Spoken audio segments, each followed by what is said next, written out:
تاریخ میں تو بڑے بڑے بادشاہوں کے قصے درج ہیں، لیکن ایک حکمران ایسے بھی گزرے ہیں جنہیں صرف تخت و تاج ہی نہیں بلکہ نبوت کا مقدس مرتبہ بھی عطا ہوا تھا۔ جی، آج ہم حضرت سلیمان علیہ السلام کی زندگی سے دو بہت گہری کہانیاں جاننے کی کوشش کریں گے۔ ذرا سوچئے، ایک ایسی بادشاہت جس کی شان اور اختیار ایسا تھا جو نہ ان سے پہلے کسی کو ملا اور نہ ہی ان کے بعد کسی کو ملے گا۔ ان کے حکم کے آگے صرف انسان ہی نہیں بلکہ جنات، جانور، پرندے اور یہاں تک کہ ہوا بھی ان کے اشارے پر چلتی تھی۔ یہ ایک ایسی بادشاہت تھی جس کی کوئی مثال ہی نہیں ملتی۔ تو آج کے اس سفر میں ہم کیا جانیں گے؟ سب سے پہلے تو حضرت سلیمان علیہ السلام کی اس بے مثال بادشاہت کو سمجھیں گے، پھر ان کے گھوڑوں کی دلچسپ آزمائش کی کہانی سنیں گے، اس کے بعد تقدیر کو چیلنج کرنے والے ایک جن کا بڑا ہی عجیب قصہ دیکھیں گے، اور آخر میں ان تمام کہانیوں سے ہمیں کیا گہرے اسباق ملتے ہیں اس پر بات کریں گے۔ تو آئیے شروع کرتے ہیں۔ حضرت سلیمان علیہ السلام کی اس بے مثال حکمرانی کی گہرائی میں اترتے ہیں اور جانتے ہیں کہ وہ کون سی خاص طاقتیں تھیں، وہ کون سے اختیارات تھے جو انہیں اتنا غیر معمولی بادشاہ بناتے تھے۔ دیکھیے، ان کی سلطنت صرف انسانوں تک محدود نہیں تھی، وہ جنات کی فوجوں کو حکم دیتے تھے، پرندوں اور جانوروں کی بولیاں تک سمجھ لیتے تھے، اور ہوا کو حکم دے کر اپنے اڑنے والے تخت پر دور دراز علاقوں کا سفر پلک جھپکتے میں طے کر لیتے تھے۔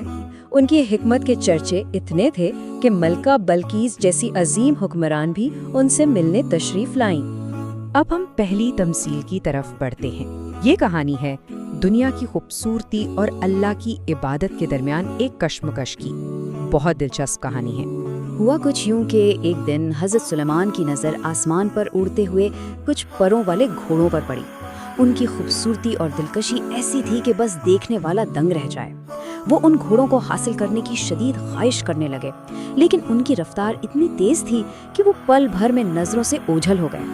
لیکن ان گھوڑوں کو پکڑنا کوئی آسان کام تو تھا نہیں۔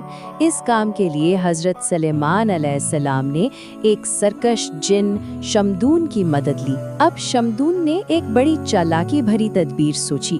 اس نے پہلے گھوڑوں کے پانی پینے کی جگہ کا پتہ لگایا، پھر اس پانی میں نشہ آور چیز ملا دی، اور جب گھوڑے اسے پی کر مدہوش ہو گئے تو جنات نے انہیں بڑی آسانی سے رسیوں سے باندھ لیا۔ جب ان خوبصورت گھوڑوں کو حضرت سلیمان علیہ السلام کے سامنے پیش کیا گیا تو وہ ان کے حسن میں اس قدر محو ہو گئے، اس قدر کھو گئے کہ عصر کی نماز کا وقت گزرنے لگا۔ جب انہیں اچانک نماز یاد آئی تو وہ گہرے پچھتاوے اور توبہ میں ڈوب گئے، اللہ سے اپنی اس غفلت کی معافی مانگنے لگے۔ حضرت سلیمان علیہ السلام کی اس سچی توبہ کے جواب میں ایک معجزہ ہوا۔ اللہ تعالیٰ نے حضرت جبرائیل علیہ السلام کو حکم دیا کہ سورج کو غروب ہونے سے روک دیا جائے، یہاں تک کہ حضرت سلیمان اپنی نماز مکمل نہ کر لیں۔ سوچئے، یہ ان کی توبہ کی قبولیت کا ایک غیر معمولی نشان تھا۔ اور عبادت کی تکمیل کے بعد حضرت سلیمان علیہ السلام نے ایک بہت بڑا قدم اٹھایا، یہ ثابت کرنے کے لیے کہ ان کے نزدیک اللہ کی محبت ہر دنیاوی چیز سے بڑھ کر ہے۔ انہوں نے ان تمام گھوڑوں کے پر کاٹنے کا حکم دے دیا جن کی خوبصورتی نے انہیں غافل کر دیا تھا۔ یہ ان کی گہری محبت اور قربانی کا ثبوت تھا۔ آئیے اب دوسری کہانی کی طرف بڑھتے ہیں اور دیکھتے ہیں کہ یہ کس طرح تقدیر کی نوعیت کے بارے میں ایک گہری بحث کو جنم دیتی ہے۔ کیا تقدیر کو بدلا جا سکتا ہے؟ ایک دن حضرت سلیمان علیہ السلام کے دربار میں تقدیر پر بحث ہو رہی تھی۔ حضرت سلیمان علیہ السلام کا موقف تھا کہ تقدیر اللہ کا لکھا ہوا فیصلہ ہے، اسے کوئی بدل نہیں سکتا۔ لیکن ایک طاقتور اور مغرور جن نے دعویٰ کیا کہ نہیں، تقدیر کو بدلا جا سکتا ہے، اور اس نے یہ ثابت کرنے کے لیے مہلت مانگی۔ اپنی بات ثابت کرنے کے لیے جن نے ایک بہت لمبا چوڑا منصوبہ بنایا۔